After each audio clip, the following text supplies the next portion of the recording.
Selanjutnya, saudara, kami akan mengajak Anda melihat cara memasak tradisional masyarakat suku Moi yang merupakan masyarakat asli Sorong, Papua Barat Daya. Mereka memasak dengan peralatan yang masih tradisional, mulai dari bumbu hingga daun. Peralatan ini digunakan sejak zaman dahulu, mulai dari memasak hingga menyajikan hidangan. Papua memiliki sejuta kekayaan alam. Tak heran, sejak zaman dulu, masyarakat suku Moi yang merupakan suku asli Sorong memanfaatkan hasil hutan menjadi alat masak, pengganti wajan dan panci. Salah satunya dengan menggunakan bambu, di mana menu yang dimasak yakni ikan gabus kuah atau yang disebut ikan, kemudian sayur gedi dan papeda.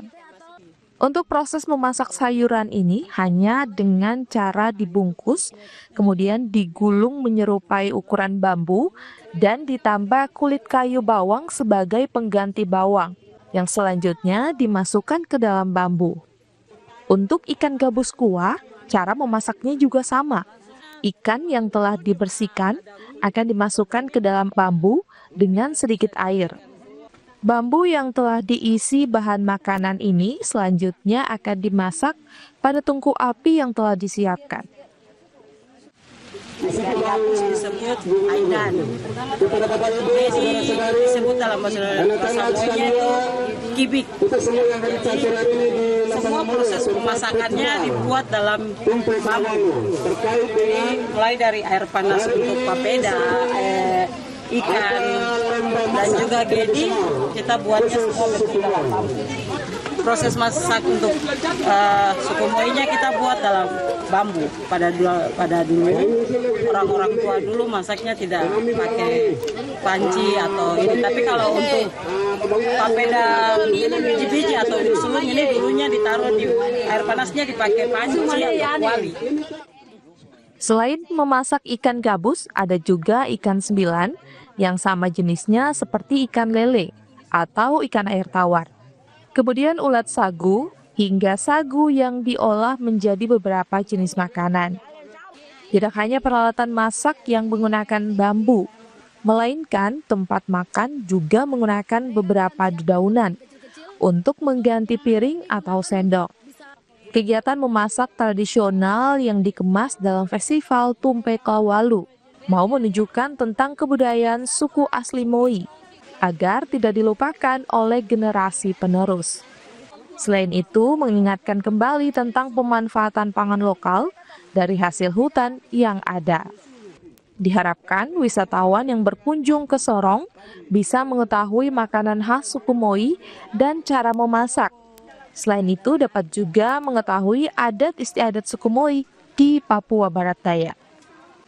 Flora Batlayeri, Kompas TV, Sorong, Papua Barat Daya. Demikian dua informasi dalam segmen Cerita Nusantara, kembali ke studio. Baik, semoga tradisi memasak dengan menggunakan bambu tetap terus lestari dan tetap dilakukan oleh generasi muda ke depannya. Terima kasih Ece Dias dari Sorong, Papua Barat Daya. Dan sekarang kita beralih ke Merauke, Papua Selatan. Sudah ada Syarif Jimar.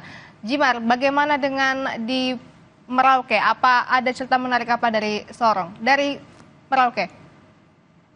Baik Desi dan juga saudara, dari Biro Merauke kami menyoroti dua cerita dalam segmen Cerita Nusantara kali ini. Pertama, kuliner asal Thailand menjadi makanan yang ramai digemari di Indonesia, tak terkecuali di ujung timur Indonesia, Merauke, Papua Selatan.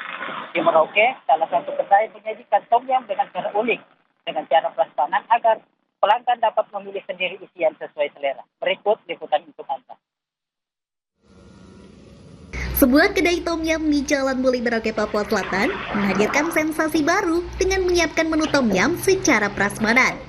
Tom yum prasmanan ini sengaja disajikan pemilik kedai agar pelanggan dapat memilih sendiri isian sesuai selera. Isian yang disiapkan pun mencapai hingga 40 varian topping yang bisa dipilih sesuka hati. Dari udang, dumpling, cikua, odeng, cakwe, hingga kerupuk dan aneka frozen food semuanya bisa diracik sendiri. Harga isian yang ditawarkan pun cukup terjangkau, dari harga Rp1.000 hingga topping paling mahal seharga Rp6.000. Kuah tom yam khas yang asam pedas gurih dan bening menyatu sempurna dengan ragam isian, cocok disantap hangat-hangat. Okta Dwi Afganiarti, pemilik kedai menyebut meski harus mendatangkan bahan isian dari luar Merauke karena keterbatasan pasokan lokal. Namun itu tak menyurutkan semangatnya menghadirkan tom yam autentik yang langka di Merauke, apalagi dalam konsep prasmanan. Karena sejak 2020 kami fokus jualan seblak, mie gacoan dan lain-lainnya, menu Indonesia lainnya yang alhamdulillah jadi best seller. Nah, jadi kami keluarin menu tom yum ini sebagai variasi baru gitu. Topping di sini ada kurang lebih 40 topping, ada udang, ada cikua, ada dumpling dan lain-lain. Di sini mulai dari 1000-an aja, Kak. Tom yum prasmanan ini jadi pilihan tepat bagi Anda yang ingin menikmati santapan pedas segar yang bisa disesuaikan dengan selera, hangat di perut, nikmat di lidah. Jessica Ardana, Kompas TV Merauke, Papua Selatan. Sorotan selanjutnya, saudara, berada di perbatasan Indonesia dengan Papua Nugini, tak menghambat seorang warga bernama Teresia Agnesia untuk mengembangkan UMKM bersama warga lokal Merauke. Memanfaatkan lembah madu endemik, Agnesia berhasil membuat produk madu trigona sendiri yang dikembangkan di sekitar rumahnya saja. Berikut liputannya untuk Anda. Beginilah tampak rumah dan pekarangan Teresia Agnesia, seorang guru sekolah dasar di Kampung Yang Gandur, Distrik Sota, Merauke, Papua Selatan. Tinggal di perbatasan antara negara Indonesia dengan Papua Nugini menjadi berkah tersendiri bagi Agnesia bersama sejumlah warga Papua di Kampung Yang Gandur. Kekayaan alam yang masih melimpah dimanfaatkan Agnesia untuk membuat ragam produk UMKM, madu trigona misalnya. Di sela kesibukannya sebagai seorang guru, dirinya membudidayakan lebah madu trigona di sekitar halaman rumahnya. Ide mengembangkan madu trigona muncul saat pandemi COVID-19, di mana saat itu banyak warga yang mencari madu hutan untuk menambah imun tubuh. Berdasarkan pengalaman sewaktu kecil, dirinya pernah diajari oleh orang tuanya untuk mencari lebah madu dari rongga kayu yang sudah tua. Madu trigona yang diberi label madu pokos ini dibudidayakan melalui lebah jenis Austroplebezia cinsta dan lebah Tetragulona mellifes, jenis lebah endemik yang ada di Papua Selatan.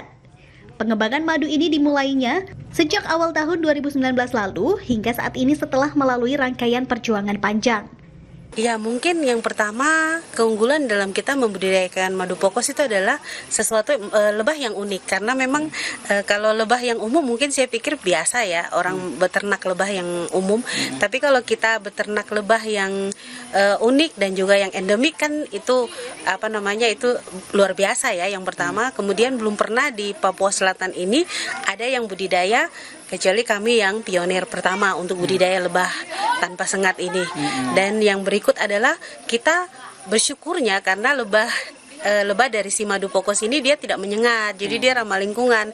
Jadi kebetulan di tempat kami ini biasanya setiap tahun kami kebetulan ada teman-teman dari SMP Kalam Kudus dan beberapa sekolah Paradise juga, itu sering datang, biasanya mereka kayak studi tour ke sini. Jadi sehingga kalau anak-anak belajar itu artinya dia lebih safety, jadi lebih aman, tidak digigit begitu.